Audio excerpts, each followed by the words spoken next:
Welcome back, readers.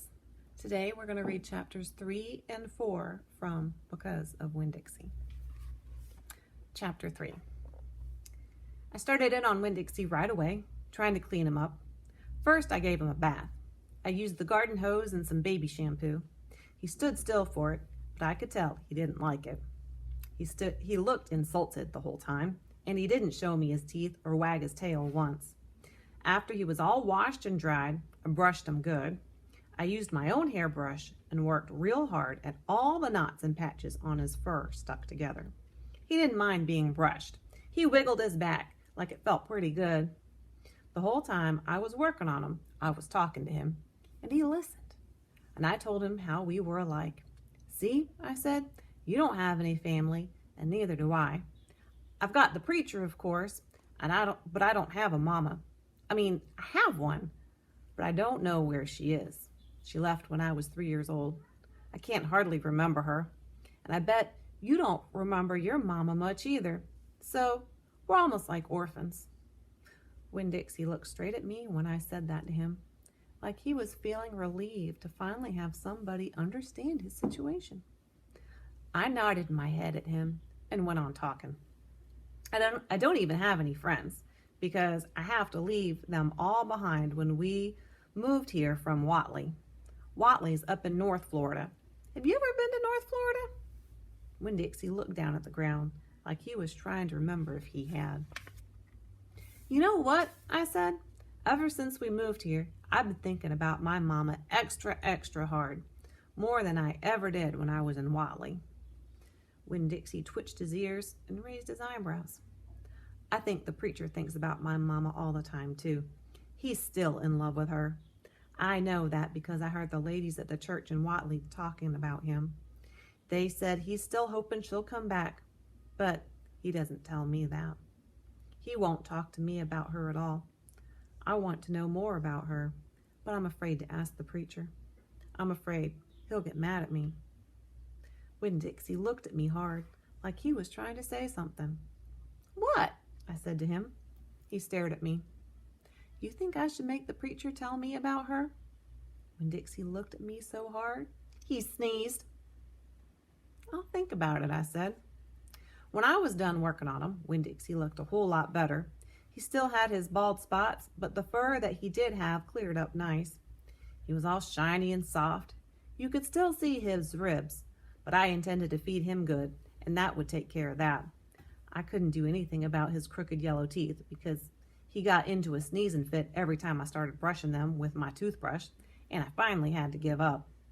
But for the most part, he looked a whole lot better.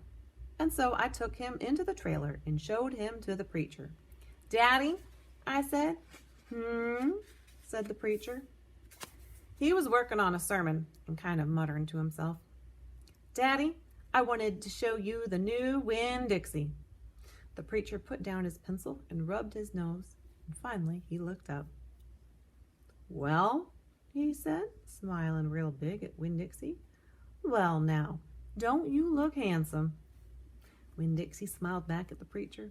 He went over and put his head in the preacher's lap. He smells nice too, said the preacher. He rubbed Winn Dixie's head and looked into his eyes. Daddy, I said, real quick before I lost all my nerve, I've been talking to Winn Dixie. Is that right? The preacher said. He scratched Winn Dixie's head.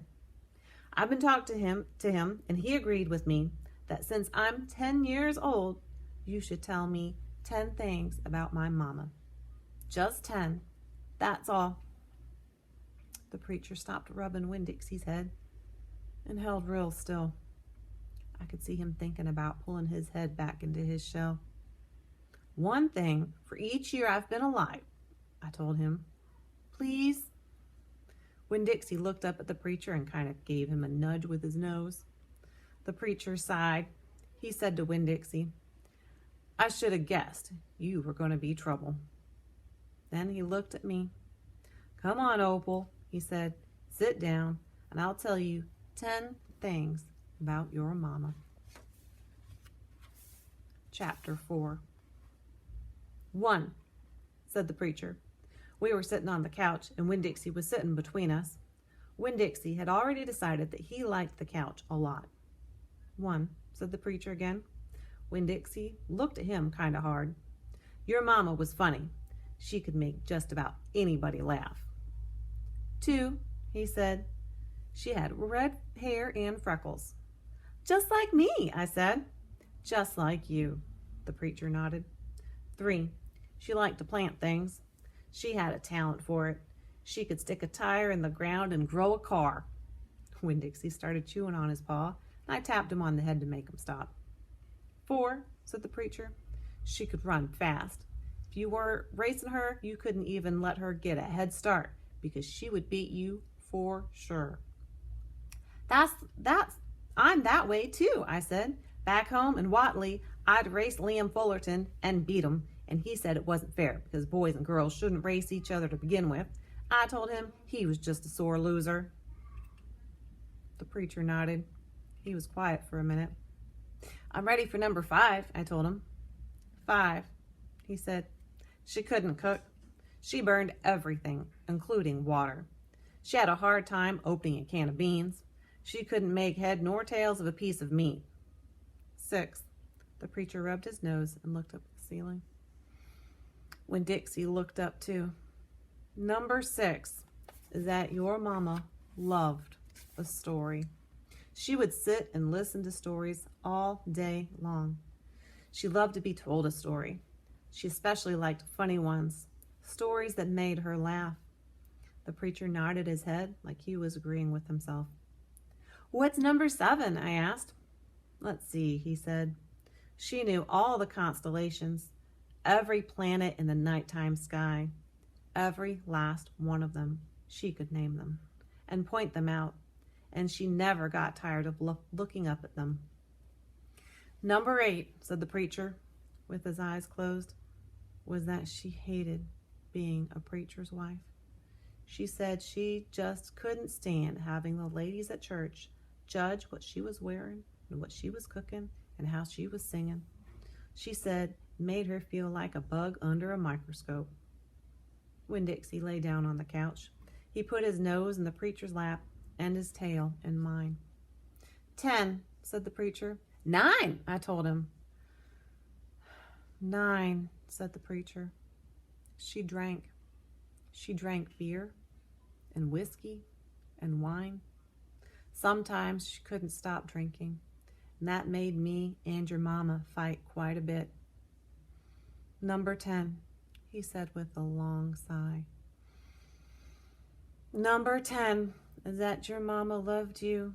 She loved you very, very much. But she left me, I told him. She left us, said the preacher softly. I could see him pulling his old turtle head back into his stupid turtle shell. She packed her bags and left us, and she didn't leave one thing behind. Okay, I said. I got up off the couch when Dixie hopped off too. Thank you for telling me, I said. I went right back to my room and wrote down all 10 things that the preacher had told me. I wrote them down just the way he said them to me so that I wouldn't forget them. Then I read them out loud to Winn Dixie until I had them memorized. I wanted to know those 10 things inside and out. That way, if my mama ever came back, I could recognize her, and I'd be able to grab her and hold her tight and not let her get away from me again. That's the end of chapter 4. Until next time, readers, keep on reading.